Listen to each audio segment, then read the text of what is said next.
জাতীয় সনদ 2025 ঐতিহাসিক অনুষ্ঠানের মধ্য দিয়ে স্বাক্ষরিত হয়েছে।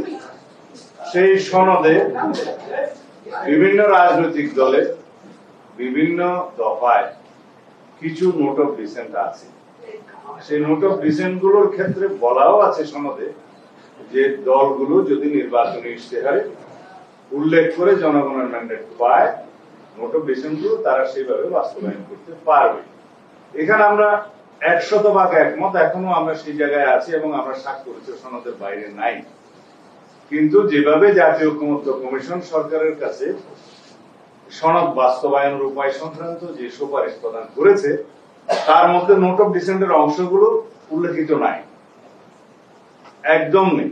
শুধু প্রস্তাবগুলোর ব্যাপারে 48টা দফা দিয়ে তারা একটা তফসিল করেছে। সেই তফসিলের প্রস্তাবগুলো সম্পর্কে গণভোটের প্রস্তাব করেছে। গণভোটের বিষয়ে আমরা একটা জাতীয় ঐকমত্যের স্বার্থে একই দিনে জাতীয় সংসদ নির্বাচনের দিনে একই দিনে গণভোটের মাধ্যমে জনগণের সম্মতি নেওয়ার জন্য জুলাই জাতীয় সনদের উপরে আমরা রাজি হয়েছিলাম। সেই জায়গায় আমরা আছি।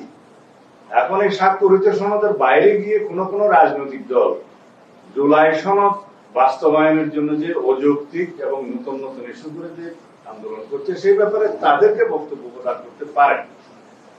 এর বাইরে আমরা সনদে স্বাক্ষরিত যে বিষয়গুলো আছে তার বাইরে যদি সরকার কোনো সিদ্ধান্ত নিতে যায়, সেটা কোন রাজনৈতিক দল যারা সনদে স্বাক্ষর করেছে তাদের উপরে কোনো দায় দায়িত্ব বর্তাবে না বা মানতে বাধ্য নয়। এই মেসেজটা দেওয়ার জন্য আজকে আমাদের এই সংবাদ সম্মেলন।